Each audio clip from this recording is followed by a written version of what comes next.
Hello hi എല്ലാവർക്കും ലേണയുടെ പുതിയ വീഡിയോയിലേക്ക് സ്വാഗതം. ഞാൻ റിതു കൃഷ്ണ. നമ്മൾ നോക്കാനായിട്ട് പോകുന്നത് ഡിസംബർ ഫസ്റ്റ് വീക്കിലെ കറണ്ട് അഫയേഴ്സ് ആണ്. ഡിസംബർ 1 തൊട്ട് 6 വരെയുള്ള കാര്യങ്ങളാണ് നമ്മൾ നോക്കാനായിട്ട് പോകുന്നത് കേട്ടോ.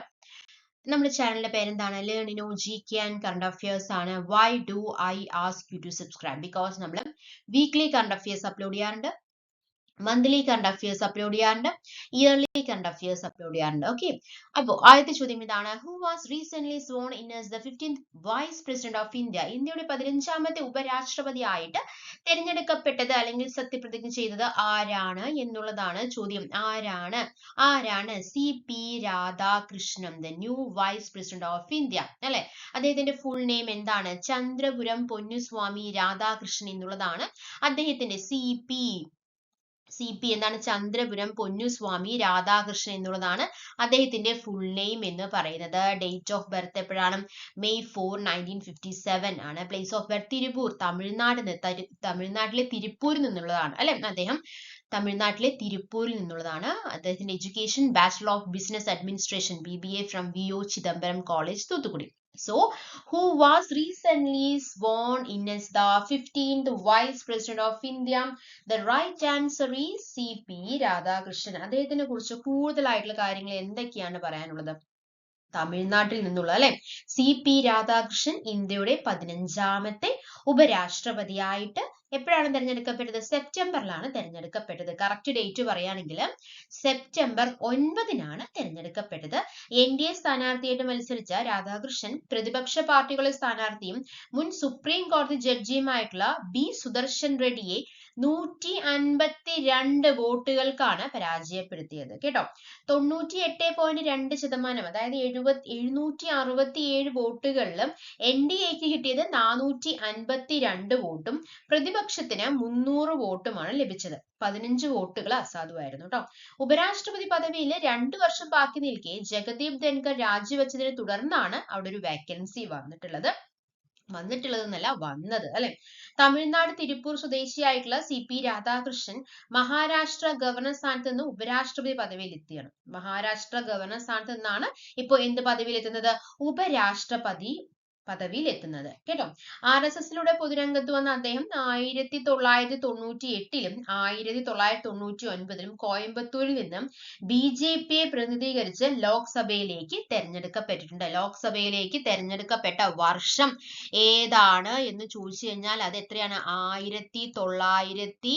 1998-ലും അതുപോലെ തന്നെ 1999-ലുമാണ് അദ്ദേഹം BJPയെ റെപ്രസെന്റ് ചെയ്തിട്ട് ലോക്സഭയിലേക്ക് തെരഞ്ഞെടുക്കപ്പെട്ടത്. ഓക്കെ, തമിഴ്നാട്ടിൽ നിന്നുള്ള എത്രാമത്തെ ഉപരാഷ്ട്രപതിയാണെന്ന് അറിയാമോ? 3ാമത്തെ ഉപരാഷ്ട്രപതിയാണ് ആര്? CP രാധാകൃഷ്ണൻ. 3ാമത്തെ ഉപരാഷ്ട്രപതിയാണ് CP രാധാകൃഷ്ണൻ. അദ്ദേഹത്തിന്റെ വയസ്സ് 67 വയസ്സാണ് കേട്ടോ. അദ്ദേഹത്തിന് 67 വയസ്സാണ്. തിരുപ്പൂരിൽ നിന്ന്, തമിഴ്നാട്ടിൽ നിന്നുള്ള 3ാമത്തെ ഉപരാഷ്ട്രപതിയാണ്. പിന്നെന്താണ് പറയുന്നത്? CP full form Chandrapuram Ponnuswamy Radhakrishnan എന്നുള്ളതാണ്. ക്ലിയർ ആയല്ലോ? Who was recently sworn in as the 15th Vice President of India? The right answer is CP Radhakrishnan. Okay, ഇനി വൈസ് പ്രസിഡന്റ്, ഇന്ത്യയുടെ ഉപരാഷ്ട്രപതിമാരെ കുറിച്ചിട്ട് ഒരു ചോദ്യങ്ങൾ അല്ലെങ്കിൽ ഒരു ഫ്രഷപ്പ് നമുക്ക് നടത്താം അല്ലെ. അപ്പൊ ആദ്യത്തെ ആരായിരുന്നു? ആദ്യത്തെ ഉപരാഷ്ട്രപതി ഡോക്ടർ S രാധാകൃഷ്ണൻ ആയിരുന്നു അല്ലെ. ആദ്യത്തെ ഉപരാഷ്ട്രപതി ആരായിരുന്നു? ഡോക്ടർ S രാധാകൃഷ്ണൻ ആയിരുന്നു. അദ്ദേഹത്തിന്റെ കാലയളവ് എന്ന് പറയുന്നത് 1952 to 62 വരെ അദ്ദേഹം ഉപരാഷ്ട്രപതിയായിട്ട് ഇരുന്നിട്ടുണ്ടായിരുന്നു. 57-ലും അല്ലെ 62 വരെ ആരായിരുന്നു? ഇത് കണ്ടോ, ഇത് 52 തൊട്ടിട്ട് കാണുന്നുണ്ടല്ലോ, 52 തൊട്ടിട്ട് ഒരു 62 വരെ ആര് തന്നെയായിരുന്നു? ഡോക്ടർ S രാധാകൃഷ്ണൻ തന്നെയായിരുന്നു നമ്മുടെ വൈസ് പ്രസിഡന്റ് എന്ന് പറയുന്നത്. അതിനുശേഷം 62 to 67 സക്കീർ ഹുസൈൻ, 67 to 69 അല്ലെ, 67 to 69 ആരായിരുന്നു? VV ഗിരിയാണ്. വരാഹഗിരി, വെങ്കട്ടഗിരി, VV ഗിരി അല്ലെ. ഇനി 1969-ൽ ആരായിരുന്നു? ഗോപാൽ സ്വരൂപ് പഥക് അല്ലെ. ഗോപാൽ സ്വരൂപ് പഥക് അല്ലെ. ഇനി അടുത്ത 1974-ൽ ആരായിരുന്നു? BD jetty.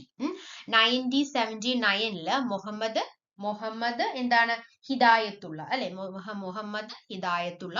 Ramaswamy Venkataraman 1984 Ramaswamy Venkataraman Venkataraman 1984 Shankar Dayal Sharma 1987 KR Narayanan 1992 KR Narayanan 1992 അപ്പം ഇതിന്നുള്ള ചോദ്യങ്ങൾ വരാവുന്ന ചാൻസ് ഇന്ത്യയുടെ ആദ്യ ഉപരാഷ്ട്രപതി ആരാണ്? ഡോക്ടർ എസ് രാധാകൃഷ്ണനാണ്. ഇന്ത്യയുടെ ആദ്യത്തെ ഉപരാഷ്ട്രപതി ആരാണ്? ഡോക്ടർ എസ് രാധാകൃഷ്ണനാണ്. ഏറ്റവും കുറച്ചു കാലം വൈസ് പ്രസിഡന്റ് ആയിരുന്ന വ്യക്തി ആരാണെന്ന് അറിയാമോ? 1967 തെരഞ്ഞെടുക്കപ്പെട്ട വി ഗിരിയാണ് ഏറ്റവും കുറച്ചു കാലം ഉപരാഷ്ട്രപതി ആയിട്ടുണ്ടായിരുന്നത് കേട്ടോ. ഇന്ത്യയുടെ ഉപരാഷ്ട്രപതി ആയിട്ടുള്ള ആദ്യ മലയാളി ആരാണ്? KR നാരായണനാണ്. ഇന്ത്യയുടെ ഉപരാഷ്ട്രപതി ആയിട്ടുള്ള ആദ്യ മലയാളി ആരാണ് എന്ന് ചോദിച്ചു കഴിഞ്ഞാൽ അത് ആരാണ്? KR നാരായണനാണ്. കേട്ടല്ലോ. സോ ആരൊക്കെയാണെന്ന് മനസ്സിലായോ? 1952 to 92 വരെയുള്ള കാര്യങ്ങളാണ് നമ്മൾ പറഞ്ഞത്. ഇനിയുണ്ട് ഉപരാഷ്ട്രപതിമാർ, ഇനിയുണ്ട്, നമുക്ക് നോക്കാം ആരൊക്കെയാണ്. 97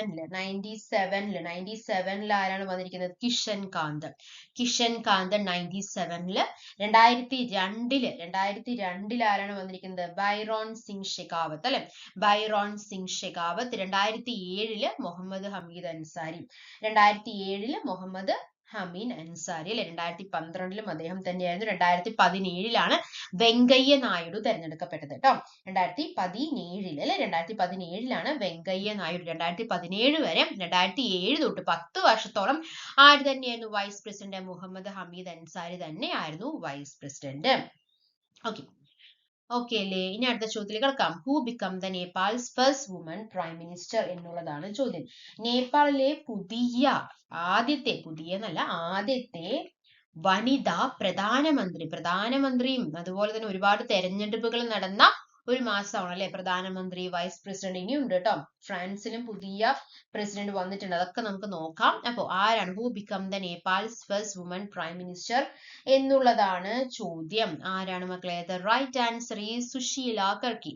നേപ്പാൾസ് ഫസ്റ്റ് വുമൺ PM ആരാണ്? സുശീല കർക്കി ആണ്. Sushila Karki is a Nepali lawyer, judge and politician known as Nepal's first female chief justice. അപ്പോ ഫസ്റ്റ് വിമൻ പ്രൈം മിനിസ്റ്റർ മാത്രമല്ല, ഒരു റെക്കോർഡും കൂടി ഉണ്ട്. ആ റെക്കോർഡ് ഏതാണ്? ഫസ്റ്റ് ഫീമെയിൽ ചീഫ് ജസ്റ്റിസ് ആണ്. First female chief justice 2016 to 2017 വരെ ആരായിരുന്നു? ചീഫ് ജസ്റ്റിസ് ആയിരുന്നു. And first female interim prime minister. Okay, first female interim prime minister. Okay, since September 2025, appointed after significant youth-led protests demanding good governance and end to the corruption. Born on June 17, 1952 in Biratnagar, she held law and political science degrees and built a reputation for integrity, leading socially impactful judgment before her current political role in the transition government. So the first woman prime minister അതുപോലെ തന്നെ first female chief justice 2016 to 2017 ആരായിരുന്നു? സുശീല കർക്കി. Okay, Sushila Karki become the Nepal's first woman prime minister. Nepal എന്തൊക്കെ കാര്യങ്ങൾ അറിയാം? Official name എന്താണ് മക്കളെ? Official name എന്ന് പറയുന്നത് federal democratic republic of Nepal എന്നുള്ളതാണ് ഒഫീഷ്യൽ നെയിം അല്ലെ. ഒഫീഷ്യൽ നെയിം എന്ന് പറയുന്നത് federal democratic republic of Nepal എന്നുള്ളതാണ് ഒഫീഷ്യൽ നെയിം എന്ന് പറയുന്നത്. അടുത്തത് capital Kathmandu is the capital. Location എവിടെയാണ്? സൗത്ത് ഏഷ്യയിലാണ്. ഏഷ്യയുടെ south, bordered by China and ഇന്ത്യയുടെ ബോർഡറിലാണ് കിടക്കുന്നത് അല്ലെ. സൗത്ത് ഈസ്റ്റ് വെസ്റ്റ് ആ ഒരു സ്റ്റേജിൽ അല്ലെ. Geography divorce featuring the Himalayan peaks, 8 of the world 10 highest, അതുപോലെ തന്നെ സബാൽഫിൻ ഹിൽസ്, ഫെർട്ടൈൽ ലാൻഡ്സ് എല്ലാം കൊണ്ട് റിച്ച് ആണ് നേപ്പാൾ. പോപ്പുലേഷൻ എന്ന് പറയുന്നത് അറൌണ്ട് 31 മില്യൺ പോപ്പുലേഷൻ ആണ് അവിടെ ഉള്ളത്. ഓക്കെ, പിന്നെ എന്തൊക്കെ കാര്യങ്ങളാണ് പറയാനുള്ളത്? ഒഫീഷ്യൽ ലാംഗ്വേജ് നേപ്പാളിയാണ്. നാണയം നേപ്പാൾ രൂപയാണ് കേട്ടോ, നേപ്പാൾ രൂപ. ഇവിടെ പാർലമെന്റ് എങ്ങനെ അറിയപ്പെടുക? നാഷണൽ പഞ്ചായത്ത് എന്നാണ് അറിയപ്പെടുക. ഔദ്യോഗിക ഭാഷ നേപ്പാളിയാണ്, നമ്മൾ പറഞ്ഞല്ലോ. ദേശീയ മൃഗം ഏതാന്ന് പറയും? പശുവാണ് അവിടുത്തെ ദേശീയ മൃഗം. അതുപോലെ തന്നെ ദേശീയ പക്ഷി ഹിമാലയൻ മൊണാലാണ്. ദേശീയ ഗാനം സയാവൂൻ തുങ്ക ഫുൽക്ക എന്നുള്ളതാണ് അല്ലെ. കറൻസി നമ്മൾ നേപ്പാളീസ് റുപ്പി. NPR എന്നാണ് പറയാ, government federal democratic republic. Economic, agriculture, tourism, major, hydro, electricity, potential and remittance. കണ്ടില്ലേ? നേപ്പാളിന്റെ ഫ്ലാഗ് ആണ് ഇവിടെ കൊടുത്തിരിക്കുന്നത് അല്ലെ. ബാക്കിയുള്ളതിലെല്ലാം റെക്റ്റാങ്കിൾ ആണെങ്കിൽ നേപ്പാൾ റെക്റ്റാങ്കിൾ അല്ല. അപ്പോ ചതുരാകൃതിയിലല്ലാത്ത ദേശീയ പതാക ചതുരാകൃതിയിലല്ലാത്ത ഏക രാജ്യമാണ്. ഏഷ്യയിലെ ഏറ്റവും പ്രായം കുറഞ്ഞ റിപ്പബ്ലിക് ദേശീയ പതാക ചതുരാകൃതിയിലല്ലാത്ത ഏക രാജ്യം അത് നേപ്പാളാണ് കേട്ടോ. Nepal is known for being the birth place of lord Buddha. ബുദ്ധയുടെ ബർത്ത് പ്ലേസ് ആയിട്ടാണ് നേപ്പാളിനെ കണക്കാക്കപ്പെടുന്നത്. ഹോം ടു മൗണ്ട് എവറസ്റ്റ് അല്ലെ. ലോകത്തിലെ ഏറ്റവും വലിയ കൊടുമുടിയായിട്ടുള്ള എവറസ്റ്റ് സ്ഥിതി ചെയ്യുന്നത് എവിടെയാണ്? നേപ്പാളിലാണ്. Having the world only non rectangular national flag നമ്മൾ പറഞ്ഞു. It has a unique altitudinal variation ആണുള്ളത്. A high concentration of UNESCO world heritage site അവിടെ ഉണ്ട് അല്ലെ. Rich cultural tapestry with over 120 languages. 120 ഭാഷകളാണ് സംസാരിക്കുന്നത്. മോർ ദാൻ 80 എത്നിക് ഗ്രൂപ്പുകളാണ് അവിടെ ഉള്ളത്. ഓക്കെ, അതുപോലെ തന്നെ ഒരു പ്രത്യേകത എന്താണെന്ന് വെച്ച് കഴിഞ്ഞാല് ആഗോളതാപനത്തിന്റെ ദൂഷ്യങ്ങളെ കുറിച്ച് അതിനൊരു ബോധവൽക്കരണത്തിന്റെ ഭാഗമായിട്ട് 2009 എവറസ്റ്റിന് സമീപം ഒരു മന്ത്രിസഭാ യോഗം ചേർന്നിരുന്നു. ആ മന്ത്രിസഭാ യോഗം എവറസ്റ്റിന് സമീപം എന്ന് പറയുന്നത് എവിടെയാണ്? നേപ്പാളിലാണ് അല്ലെ. അതുപോലെ തന്നെ സെയിം സെക്സിലുള്ളവർക്ക് കല്യാണം കഴിക്കാം എന്നുള്ളതിന് അംഗീകാരം നൽകിയ ആദ്യ ഏഷ്യൻ രാജ്യമാണ് ഏതെന്ന് പറയുന്നത് നമ്മുടെ നേപ്പാൾ എന്ന് പറയുന്നത് കേട്ടോ. പിറന്ന നാടും പെറ്റമ്മയും സ്വർഗത്തേക്കാൾ മഹത്തരം എന്ന പ്രമാണവാക്യമുള്ള രാജ്യമാണ് നേപ്പാൾ. നേപ്പാളുമായിട്ട് അതിർത്തി പങ്കിടുന്ന ഇന്ത്യൻ സംസ്ഥാനങ്ങൾ ഏതൊക്കെയാണ്? ഉത്തരാഖണ്ഡ്, ഉത്തർപ്രദേശ്, ബീഹാർ, ബംഗാൾ, സിക്കിം. ഓക്കെ, നേപ്പാൾ റിപ്പബ്ലിക് ആയ വർഷം എപ്പോഴാണെന്ന് അറിയാമോ? 2008 നേപ്പാൾ റിപ്പബ്ലിക് ആയത്. അടുത്ത ചോദ്യം, മൂന്നാമത്തെ ചോദ്യം. Where was INS Aravalli Indian Navy latest naval base commission? എവിടെയായിരുന്നു? The right answer is ഗുരുഗ്രാമിൽ അല്ലെ, ഹരിയാനയിൽ വെച്ചിട്ടായിരുന്നു India's Navy's latest naval base INS Aravalli was commissioned in Gurugram, Haryana. Purpose: to strengthen the Navy's information communication infrastructure and provide logistical support and foster collaboration across the ocean. Oceans ആയിട്ട് collab ചെയ്യാനും അതുപോലെ തന്നെ നേവീസിന്റെ informations strengthen ചെയ്യാനും secure ചെയ്യാനൊക്കെ വേണ്ടിയിട്ടാണ് എന്ത് ഈ ഒരു പുതിയ നേവൽ ബേസ് കമ്മീഷൻ ചെയ്തിട്ടുള്ളത്. Its technology and collaboration hub linking naval platforms and international partners embedding the motto maritime security through collaboration. Okay, so INS Aravalli എവിടെയാണ്? Indian navy latest naval base commission on Gurugram, Haryana. Clear അല്ലേ മക്കളെ? Clear അല്ലേ? Okay, അടുത്ത ചോദ്യത്തിലേക്ക് കടക്കാം. ഹരിയാനയെ കുറിച്ച് എന്തൊക്കെ കാര്യങ്ങളാണ് നമുക്ക് പറയാനായിട്ടുള്ളത്? ഹരിയാന എന്ന് പറയുമ്പോൾ wheat basket, a major contributor to India's wheat and rice production. അതാണ് ഇത് ഹരിയാന അല്ലെ. വീറ്റ് ബാസ്കറ്റ് അതായത് പുരാതന കാലത്ത് ഈ ബഹുധാന്യക എന്നറിയപ്പെടുന്ന സംസ്ഥാനമാണ്. ഇന്ത്യയുടെ പാൽത്തൊട്ടി എന്നറിയപ്പെടുന്ന സംസ്ഥാനമാണ്. ഡെയറി പവർ ഹൗസ് അല്ലെ. ഇന്ത്യയുടെ പാൽത്തൊട്ടി എന്നറിയപ്പെടുന്ന സംസ്ഥാനമാണ് ഹരിയാന. അടുത്തത് IT and Auto Hub. Gurgaon is a major center for IT and automotive industries. ഇന്ത്യയുടെ ഡെൻമാർക്ക് എന്നറിയപ്പെടുന്ന സംസ്ഥാനമാണ്. ടൂറിസ്റ്റ് കോംപ്ലക്സുകൾക്ക് പക്ഷികളുടെ പേര് നൽകിയിരിക്കുന്ന ഒരേ ഒരു സംസ്ഥാനം അത് ഹരിയാനയാണ് കേട്ടോ. Land of Kurukshetra. ഭഗവത്ഗീതയൊക്കെ എവിടെ നിന്നാണ് നരേറ്റ് ചെയ്തിരിക്കുന്നത് അല്ലെങ്കിൽ ലാൻഡ് ഓഫ് കുരുക്ഷേത്ര എന്ന് പറയുന്നത് എവിടെയാണ്? ഹരിയാനയിലാണ് എന്നുള്ളതാണ് വിശ്വാസം. നമ്മൾ പറഞ്ഞു ഹിസ്റ്റോറിക്കലി ഇതിനെ ബ്രഹ്മവർത്ത എന്നും ആര്യവർത്ത എന്നൊക്കെ പേരുള്ളതാണ് ഹരിയാനയ്ക്ക് കേട്ടോ, ഹിസ്റ്റോറിക്കലി. ഇനി folk culture, famous for vibrant folk dances like Ghoomar, Jhumar ഒക്കെ എവിടെയാണ്? ഹരിയാനയിലാണ്.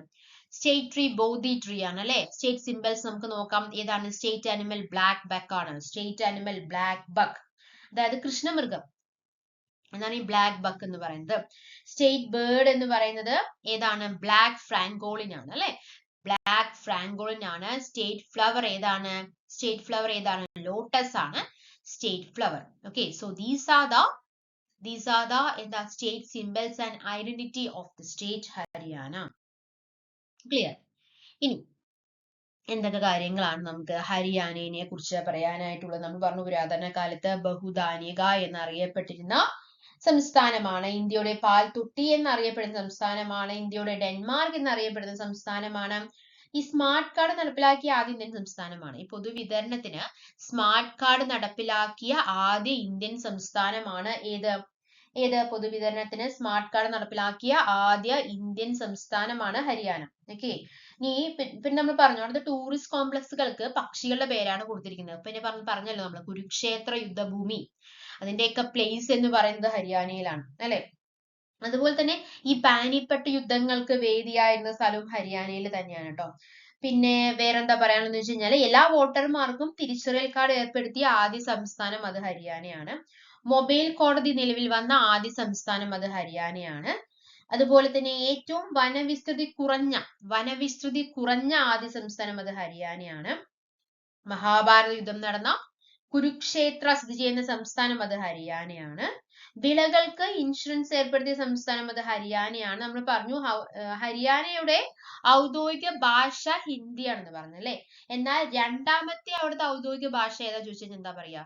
തമിഴാണ് കേട്ടോ. ഹരിയാനയുടെ രണ്ടാമത്തെ ഔദ്യോഗിക ഭാഷ ഏതാണ്? തമിഴാണ്. ഓക്കെ, അടുത്ത ചോദ്യം. Exercise Maitri is a joint military exercise between India and another country. Which is the second country? എന്നുള്ളതാണ് ചോദ്യം. Exercise Maitri is a joint military exercise between India and another country. അതായത് നമ്മൾ ഇന്ത്യയും അതുപോലെ തന്നെ വേറൊരു രാജ്യമായിട്ടുള്ള ഒരു എന്താണ് ഒരു മിലിറ്ററി എക്സസൈസ് ആണ് ഏത് എക്സസൈസ് മൈത്രി എന്ന് പറയുന്ന രണ്ടാമത്തെ രാജ്യം ഏതാണ് എന്നുള്ളതാണ്. ഏതാണ് മക്കളെ? തായ്ലാന്റ് ആണ് അല്ലെ. India Thailand joint military exercise. Partner country Thailand ആണ്. റോയൽ തായ് ആർമി എന്നാണ് പറയുന്നത്. Objective to build military relations, improve skills in counter-terrorism, jungle warfare and peacekeeping and foster goodwill ഒക്കെയാണ് ഒബ്ജക്റ്റീവ്സ് പറയുന്നത്. ഹിസ്റ്ററി എന്താണ്? Institute in 2006 it alternates between India and Thailand. So exercise മൈത്രി ആ പേര് മറക്കരുത്. ഇന്ത്യയും തായ്ലാൻഡും തമ്മിലുള്ള ജോയിന്റ് മിലിറ്ററി എക്സസൈസ് അല്ലെ. അടുത്തത് അഞ്ചാമത്തെ ചോദ്യം. Which Indian city is the host of badminton world championship 2026 അല്ലെ. 2026 നടക്കാനായിട്ട് പോകുന്ന ബാഡ്മിന്റൺ വേൾഡ് ചാമ്പ്യൻഷിപ്പിന് വേദിയാകുന്ന ഇന്ത്യൻ നഗരം ഏതാണ് എന്നുള്ളതാണ് ചോദ്യം. ഏതാണ്? The right answer is New Delhi. New Delhi to host the badminton world championship 2026 after 17 years. 17 വർഷങ്ങൾക്ക് ശേഷമാണ് ന്യൂഡൽഹിയിൽ ഒരു ചാമ്പ്യൻഷിപ്പ് നടക്കാനായിട്ട് പോകുന്നത് അല്ലെ. ചാമ്പ്യൻഷിപ്പ് നടക്കാനായിട്ട് പോകുന്നത്. ഓക്കെ, അപ്പൊ ന്യൂഡൽഹിനെ കുറിച്ച് നമുക്ക് എന്തൊക്കെ കാര്യങ്ങളാണ് അറിയാനായിട്ട് സാധിക്കുന്നത്? പറഞ്ഞോളൂ. ന്യൂഡൽഹി എന്തൊക്കെ കാര്യങ്ങളാണ്? Delhi is a city of contrast featuring Asia's largest spice market. ഏഷ്യയുടെ തന്നെ ഏറ്റവും വലിയ സ്പൈസ് മാർക്കറ്റ് എന്നാണ് ഡൽഹി അറിയപ്പെടുന്നത് അല്ലെ. ഏഷ്യയുടെ തന്നെ ഏറ്റവും വലിയ സ്പൈസ് മാർക്കറ്റ് എന്നാണ് ഡൽഹി അറിയപ്പെടുന്നത്. പിന്നെന്താണ്? And the world tallest brick minaret. Qutub Minar എവിടെയാണ്?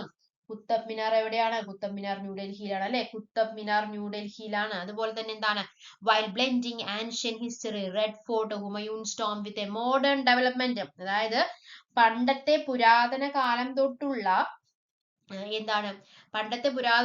തൊട്ടുള്ള ഓരോ ഇൻവെൻഷൻസ് തുടങ്ങി പുതിയ ഡെവലപ്മെന്റ് ആയിട്ടുള്ള ഡൽഹി മെട്രോ വരെ എവിടെയുണ്ട്? ന്യൂഡൽഹിയിലുണ്ട് അല്ലെ. ഡൽഹി മെട്രോ പിന്നെ ന്യൂഡൽഹിയിൽ ഉണ്ടാവുക അല്ലെ. പിന്നെ എന്താണ്? And boasting a rich bird life, making it a historical significant, culturally vibrant and architecturally diverse capital known as city of city. അപ്പോ സിറ്റി ഓഫ് സിറ്റി എന്നറിയപ്പെടുന്ന നഗരം ഏതാണ്? അത് ന്യൂഡൽഹിയാണ്. ഡൽഹിയില് എന്തൊക്കെ കാര്യങ്ങളുള്ളത്? ചെങ്കോട്ടയുണ്ട്, റെഡ് ഫോർട്ട് ഉണ്ട് അല്ലെ, കുത്തബ് മിനാർ, മോത്തി മസ്ജിദ്, തീൻമൂർത്തി ഭവൻ, ഗാന്ധി സ്മൃതി, പിന്നെന്താണ്? Kashmiri gate, Sansad Bhavan, India gate, Chandni Chowk. ഇതെല്ലാം എവിടെയാണ്? ന്യൂഡൽഹിയിലാണ് അല്ലെ. അപ്പോ ആറാമത്തെ ചോദ്യം ഇതാണ്. Which institute has proposed a mission called Pratyush to study the cosmic dawn. Cosmic ഡൗണിനെ കുറിച്ച് പഠിക്കാൻ വേണ്ടിയിട്ടുള്ള ഒരു മിഷനാണ് ഈ പ്രത്യുഷ് എന്ന് പറയുന്നത്. സോ അത് പ്രപ്പോസ് ചെയ്ത ഇൻസ്റ്റിറ്റ്യൂട്ട് ഏതാണ് എന്നുള്ളതാണ് ചോദ്യം. ഈ കോസ്മിക് ഡൗൺ എന്ന് പറയുന്നത് വേണമെങ്കിൽ നമുക്ക് ഏർലി യൂണിവേഴ്സ് എന്ന് വേണമെങ്കിൽ പറയാം. അതായത് ഇപ്പൊ 400 ബില്യൺസ് ഇയേഴ്സ് എഗോ എന്തായിരുന്നു സോളാർ സിസ്റ്റത്തിൽ ഉണ്ടായിരുന്നത്, അല്ലെങ്കിൽ എന്തായിരുന്നു സോളാർ സിസ്റ്റത്തിലല്ല, എന്തായിരുന്നു സ്പേസിൽ ഉണ്ടായിരുന്നത്, അല്ലെങ്കിൽ കോസ്മിക് ഡൗണിന് ശേഷമാണ്, അതായത് ആദ്യം ഈ കോസ്മിക് ഡൗണിന് മുന്നേ ഫുൾ ഓഫ് ഡാർക്ക്നെസ് ആണെന്നും കോസ്മിക് ഡൗണിന് ശേഷം അപ്പോഴാണ് ഈ സ്റ്റാർസും ഗാലക്സീസ് ഒക്കെ വന്നത് എന്നുമാണ് പറയപ്പെടുന്നത് കേട്ടോ. സോ അതിനെ കുറിച്ച് പഠിക്കാൻ വേണ്ടിയിട്ടുള്ള ഇൻസ്റ്റിറ്റ്യൂട്ട്. അപ്പൊ അത് എങ്ങനെയാണ് ശരിക്കും പറയുകയാണെങ്കിൽ എവിടെ നിന്നാണ് ജീവൻ ഉത്ഭവിച്ചത്, എവിടെ നിന്നാണ് ഈ സോഴ്സ് എന്ന് കണ്ടുപിടിക്കാൻ വേണ്ടിയിട്ടുള്ള ഒരു മിഷൻ ആണെന്ന് വേണമെങ്കിൽ നമുക്ക് പറയാം അല്ലെ. അത് പ്രപ്പോസ് ചെയ്ത മിഷൻ, ആ ഇൻസ്റ്റിറ്റ്യൂട്ട് ഏതാണ്? RRI ആണ്, അതായത് Raman research institute Bengaluru proposed a mission called Pratyush to study the cosmic dawn. Pratyush എന്ന് പറഞ്ഞാൽ എന്താണ്? leads away small devices big cosmic secret listening to the universe first star, യൂണിവേഴ്സിലെ ആദ്യത്തെ നക്ഷത്രം ഏതായിരുന്നു എന്ന് തുടങ്ങിയ പഠനങ്ങളൊക്കെയാണ് നടക്കാനായിട്ട് പോകുന്നത്. So this is cosmic dawn. കണ്ടല്ലോ, കോസ്മിക് ഡൗൺ ജസ്റ്റ് കൊടുത്തു എന്ന് മാത്രം കേട്ടോ.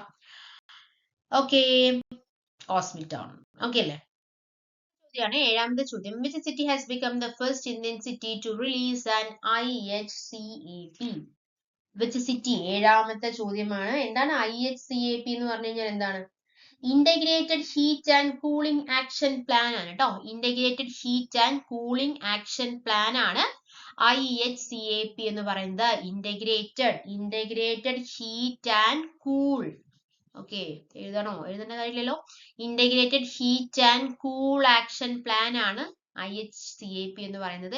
ഏത് സിറ്റിയാണ് അത് റിലീസ് ചെയ്തത്? ഏത് സിറ്റിയാണ് എന്നുള്ളതാണ് ചോദ്യം. ഏതാണ്? Bhubaneswar has become the first Indian city to release an integrated heat and cooling action plan. Okay, the IHCAP developed by the Bhubaneswar Municipal Corporation in collaboration with an environment think tank iForest and the Singapore Earth Center provides a comprehensive framework to address rising heat stress and increasing demand for the cooling in the city. The plan focus on 5 pillar strategy. ആദ്യത്തേത് പറയുന്നത് cool the city, രണ്ടാമത്തെ cool buildings, മൂന്നാമത്തെ sustainable cooling for all എന്നുള്ളതാണ്. ഇനിയുണ്ട്. Basic ആയിട്ട് ഇത് അറിഞ്ഞു വെക്കുക. അതായത് നമ്മളിപ്പോ എന്താ ഉദ്ദേശിക്കുന്നത്? ചൂട് കുറയ്ക്കുക, ഗ്ലോബലൈസേഷൻ കുറയ്ക്കുക എന്നുള്ള ഒരു ഒരു ഒരു ഇൻവെൻഷനിലോടുകൂടി, ഒരു ഗോളിലോടുകൂടി, അല്ലെങ്കിൽ ഒരു അച്ചീവ്മെന്റോടുകൂടി, അല്ലെങ്കിൽ ഒരു എയിമോടുകൂടി തുടങ്ങിയിട്ടുള്ളതാണ് IHCAP. Bhubaneswar has become the first Indian city to release an integrated heat and cooling action plan IHCP. Cool the city എങ്ങനെ? Expanding the green spaces അല്ലെ? ചെടികൾ വെച്ച് പിടിപ്പിക്കുക അല്ലെ? നേരത്തെ പറഞ്ഞ പോലെ ചെടികൾ വെക്കാനുള്ള ഏറ്റവും നല്ല സമയം എന്ന് പറയുന്നത് 100 വർഷങ്ങൾക്ക് മുന്നേ ആണെങ്കിൽ അടുത്ത സമയം ഇന്നാണ് എന്ന് പറയുന്ന പോലെ തന്നെ നമുക്കിപ്പോ കൂൾനെസ് അല്ലെങ്കിൽ ചൂട് കുറയ്ക്കണം എന്നുണ്ടെങ്കിൽ നമ്മൾ എന്ത് ചെയ്യണം? ചെടി നടുക തന്നെ വേണം അല്ലെ? Restoring water bodies and promoting cool roof and climate responsive urban design. Cool buildings, implementing and enforcing energy efficient building codes to minimize heat absorption. Sustainable cooling for all, ensuring access to affordable and efficient cooling solutions like fans, efficient ACs, reflective roof for low income halls. So these are the objectives and focus of the plan IHCAP, integrated heat and cooling action plan. ഇവിടെ കൊടുത്തിട്ടുണ്ട് കേട്ടോ. അതിന്റെ full form ഇവിടെ കൊടുത്തിട്ടുണ്ട്. Integrated heat and cooling action plan എന്ന് already ഇവിടെ കൊടുത്തിട്ടുണ്ട് കേട്ടോ. ശ്രദ്ധിക്കുക. Okay, so which city? Bhubaneswar is the city. Bhubaneswar എവിടെയാണ്? ഭുവനേശ്വറിനെ കുറിച്ച് ഡീറ്റെയിൽ ആയിട്ട് എന്തൊക്കെ കാര്യങ്ങളാണ് നമുക്ക് പറയാനായിട്ടുള്ളത്? എന്തൊക്കെ പ്രത്യേകതയാണ് ഭുവനേശ്വറിനുള്ളത് എന്ന് പറഞ്ഞോളൂ. ഭുവനേശ്വറിന് എന്തൊക്കെ പ്രത്യേകതകളാണുള്ളത്? ഒഡീഷയുടെ ക്യാപിറ്റൽ ആണ് ഭുവനേശ്വർ അല്ലെ? ഒഡീഷയുടെ ക്യാപിറ്റൽ ആണ്. കത്തീഡ്രൽ സിറ്റി അല്ലെങ്കിൽ ക്ഷേത്ര നഗരം എന്നൊക്കെ അറിയപ്പെടുന്ന നഗരമാണ് ഭുവനേശ്വർ. ഒഡീഷയിലെ തന്നെ ഏറ്റവും വലിയ നഗരമാണ് ഭുവനേശ്വർ. അതുപോലെ തന്നെ പൂർവ്വതീര റെയിൽവേയുടെ ആസ്ഥാനം ഭുവനേശ്വർ ആണ്. പിന്നെന്താണ്? ഉദയഗിരി ഗുഹകള്, ഗന്ധഗിരി ഗുഹകളൊക്കെ സ്ഥിതി ചെയ്യുന്ന നഗരം ഭുവനേശ്വർ ആണ്. ഇൻസ്റ്റിറ്റ്യൂട്ട് ഓഫ് സയൻസിന്റെ ആസ്ഥാനം ഭുവനേശ്വർ ആണ്. അതുപോലെ തന്നെ ബിജു പട്നായിക് അന്താരാഷ്ട്ര വിമാനത്താവളം എവിടെയാണ്? ഭുവനേശ്വറിലാണ്. ഒഡീഷ സ്റ്റേറ്റ് മ്യൂസിയം അതുപോലെ തന്നെ ഉൽക്കൽ യൂണിവേഴ്സിറ്റി ഒക്കെ സ്ഥിതി ചെയ്യുന്നത് എവിടെ തന്നെയാണ്? ഭുവനേശ്വറിൽ തന്നെയാണ്. ഓക്കെ, അടുത്ത ചോദ്യം, എട്ടാമത്തെ ചോദ്യം, what is the name of the fitness campaign launch to mark prime minister Narendra Modi 75th birthday? Prime minister നരേന്ദ്രമോദിയുടെ 75ാമത്തെ ബർത്ത്ഡേയുടെ ഭാഗമായിട്ട് ഒരു ഫിറ്റ്നസ് ക്യാമ്പയിൻ ലോഞ്ച് ചെയ്തിട്ടുണ്ടായിരുന്നു. അതെന്താണ്? ആ ക്യാമ്പയിന്റെ പേര് എന്താണ് എന്നുള്ളതാണ്. എന്താണ്? നമോ യുവ റൺ എന്നുള്ളതായിരുന്നു കേട്ടോ. നമോ യുവ റൺ. എന്താണ്? The Namo Yuva Run was a series of events organized by the BJYM അഥവാ ഭാരതീയ ജനതാ യുവ മോർച്ച. ഭാരതീയ ജനതാ യുവ മോർച്ച ഓർഗനൈസ് ചെയ്ത സീരീസ് ഓഫ് ഇവന്റ്സ് ആയിരുന്നു. മെയിൻ പർപ്പസ് എന്ന് പറയുന്നത് ഫിറ്റ്നസ് പ്രൊമോട്ട് ചെയ്യുക, അതുപോലെ തന്നെ ഡ്രഗ് ഫ്രീ ഇന്ത്യ ക്രിയേറ്റ് ചെയ്യുക എന്നുള്ളതാണ്. The events included runs and marches. ഇവന്റ്സിൽ എന്തൊക്കെയാണ്? റൺസ്, അതുപോലെ ഓട്ടവും അതുപോലെ തന്നെ മാർച്ചസും എല്ലാം ഉണ്ടായിരുന്നു കേട്ടോ. അടുത്ത ചോദ്യം, ഒൻപതാമത്തെ ചോദ്യം, which city constantly hold the title of India's cleanest city? The right answer is Indore. Indore become the cleanest city. Indore become the cleanest city. അപ്പൊ ഇൻഡോർ എന്ന് പറയുന്നത് മധ്യപ്രദേശിലെ തന്നെ ഏറ്റവും വലിയ നഗരമാണ്. ഇൻഡോർ എന്ന് പറയുന്നത് മധ്യപ്രദേശ് എങ്ങനെ അറിയപ്പെടുന്നത്? മധ്യപ്രദേശ് ഇന്ത്യയുടെ ഹൃദയം എന്നറിയപ്പെടുന്ന സംസ്ഥാനമാണ്. ഇന്ത്യയുടെ കടുവ സംസ്ഥാനം മധ്യപ്രദേശാണ്. മധ്യപ്രദേശിലെ ഏറ്റവും വലിയ നഗരമാണ് ഇൻഡോർ അല്ലെ. Indore become the cleanest city. Cleanest city അല്ലെ. ഏറ്റവും കൂടുതൽ അതുപോലെ തന്നെ വനവിസ്തൃതിയിൽ 1-ാം സ്ഥാനത്തുള്ള ഇന്ത്യൻ സംസ്ഥാനമാണ് മധ്യപ്രദേശ്. ഏറ്റവും വനവിസ്തൃതി കുറഞ്ഞ നമ്മൾ പറഞ്ഞു ഹരിയാനയെ നമ്മൾ പറഞ്ഞു അല്ലെ. അപ്പോൾ വനവിസ്തൃതിയിൽ 1-ാം സ്ഥാനത്തുള്ള ഇന്ത്യൻ സംസ്ഥാനം.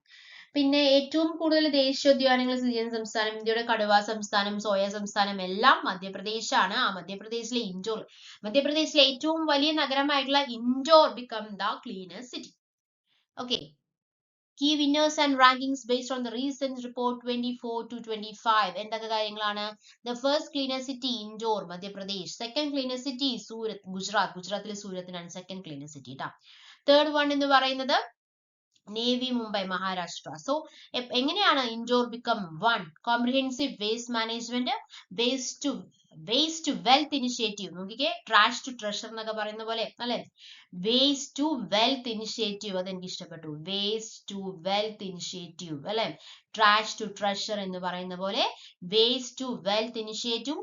Public toilet and sanitisation makes Indore becomes the cleanest city in India അല്ലെ. സോ ആദ്യത്തെ പ്രൈസ് വന്നിട്ട് നമ്മൾ പിന്നെ കേരളം ആ റേഞ്ചിലേ വരുന്നില്ല കേട്ടോ. ദ ഫസ്റ്റ് ക്ലീനസ്റ്റ് സിറ്റി എന്ന് പറയുന്നത് Indore, Madhya Pradesh. And second cleanest city എന്ന് പറയുന്നത് Surat, Gujarat. And third cleanest city എന്ന് പറയുന്നത് മുംബൈ, മഹാരാഷ്ട്ര. നേവി മുംബൈ, പുതിയ മുംബൈ അല്ലെ. ഇതിൽ എന്തുകൊണ്ടാണ്? കോംപ്രിഹെൻസീവ് വേസ്റ്റ് മാനേജ്മെന്റ് ആണ്, അതായത് full segregation, processing and disposal of house hold waste.